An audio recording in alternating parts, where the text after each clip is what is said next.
ზოგადად საპროცესო შეთანხმების წინაპირობა, რა თქმა უნდა, არის ბრალის აღიარება, მაგრამ ეს არ ნიშნავს იმას, რომ ბრალის აღიარების შემთხვევაში უპირობოდ დაიწყო მოლაპარაკება. ამ ერთი კომენტარით ცხადი ხდება, რა განაჩენი შეიძლება გამოაცხადოს მოსამართლე ოპოზიციის ლიდერების წინააღმდეგ, რომ აღიარონ ეს საპროცესო გარიგებას არ ნიშნავს. ასეთია სახელმწიფო მბრალდებლის პოზიცია.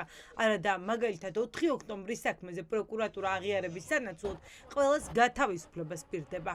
ბრალდებული პირები საჯაროდ ამას ისედაც ამბობდნენ, რომ მუშაობდნენ ამ საკითხზე და სწორედ ეს არის მათი ბრალდების არსი, იმ შედეგებიდან გამომდინარე, რაც რეალურად დადგა. ასეთი დღის წესრიგი ჯერჯერობით არ გვაქვს, რომ რომელი ბრალდებული აღიარებს დანაშაულს, ამიტომ რა თქმა უნდა წინასწარ ვერაფერს გეტყვით. ოპოზიციის დევნის საქმეზე განაჩენის გამოცხადება მინიმუმ 1 თვით გადაიდო. მოსამართლე მახარობლიზე, რომელმაც ბოლო 2 თვე სასამართლოს ხდომების საგანგებო რეჟიმში ატარა და კვირაში 2ჯერ მხარეები და ბრალდებულები მინიმუმ 6-7 საათის ხდომაზე ამყოფა შვებულებაში გავიდა. როდის განახლდება ბოლო დროის ყველაზე რეზონანსული საქმის განხილვა, ჯერ არავინ იცის. ყველამ კარგად ვიცით, სწრაფად მიდიოდა აღნიშნულ სისხლის სამართლის საქმეზე პროცესები. ახლა არის საშვებულებო პერიოდი და შეუძლიათ ისევ სწრაფად დაიწყონ აღნიშნული საქმეების განხილვა და ეს არის და ეს და თუ ოდნავ სამართლებრივაზე შეიძლება იქნას საუბარი, ეს საქმე ახამდე არ უნდა მოსულიყო, ამას საქმეზე ბრალი არავის არ უნდა წახედნო და რანაირად დანაშაული საქმეში არ არსებობს. ბოლო შუამდგომობა, რომელზეც 8 პოლიტიკური ლიდერის საქმეზე იმსჯელეს, ეს წერილია. გერმანიის, საფრანგეთის, დიდი ბრიტანეთის, პოლონეთისა და ევროკავშირის წარმომადგენლობა საქართველოში მოსამართლისგან გახმაურებულ საქმეზე დასწრების უფლებას ითხოვს. ამ საქმისადმი როგორც ადგილობრივი ისე საერთაშორისო საზოგადოების მაღალი ინტერესის გათვალისწინებით. უმორჩილესად გთხოვთ მისცეთ ნებას საქართველოში ჩვენი საელჩოების აკრედიტებულ წარმომადგენლებს დაესწრონ სასამართლოს ხდომებს დამკვირვებლების სტატუსით. მაღალი საზოგადოებრივი ინტერესის მქონე საქმეების განხილვაზე დიპლომატიური დაკვირვება არის ხანგრძლივი და ფართოდ აღიარებული პრაქტიკა, რომელიც ხელს უწყობს გამჭვირვალობას და საშუალებას აძლევს დაინტერესებულ საერთაშორისო პარტნიორებს უშუალოდ ადევნონ თვალი მოვლენების განვითარებას. ასეთი დამკვირვებლების დასწრება იქნება სრულიად არამონაწილეობითი და ხელს არ შეუშლის პროცესის წესრიგის დაცვით წარმართვას. სასამართლოს კარი საელჩოებისთვის არ გაიხსნება, ასეთია მოსამართლის პოზიცია.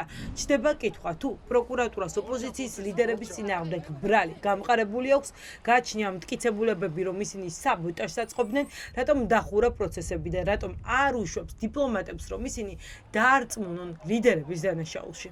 განცხადება შემოსული არის 22/07/2026 წელს დღეს განვიხილეთ დაცვის მხარემ დავაყენეთ შუამდგომლობა სასამართლოს ხდომის გახსნის შესახებ, თუმცა სასამართლო არც ბრალდების მხარე და არც სასამართლო არ დაეთანხმა ამ შუამდგომლობას. შესაბამისად, ჩვენთვის გაურკვეველია, რატომ არ მოხდა დასაბუთებულად ამ საერთაშორისო მისიების შემოსვლა სასამართლოს ხდომაზე, როდესაც ჩვენ საუბრობთ, რომ ყველაფერი უნდა იყოს გამჭვირვალე. ინტერესი არა მხოლოდ ლოკალურში და სახელმწიფოებრივ დონეზე, არამედ იმ სახელმწიფოების მხრიდან, ვისაც საქართველოს აცხადებს, საქართველოს პროკურატურა აცხადებს სრულ სახელმწიფოებად. აბსოლუტურად ლოგიკურია, რომ მათ მომართეს სასამართლოს განცხადებით განახორციელონ ამ სასამართლოს ხდომის მონიტორინგი.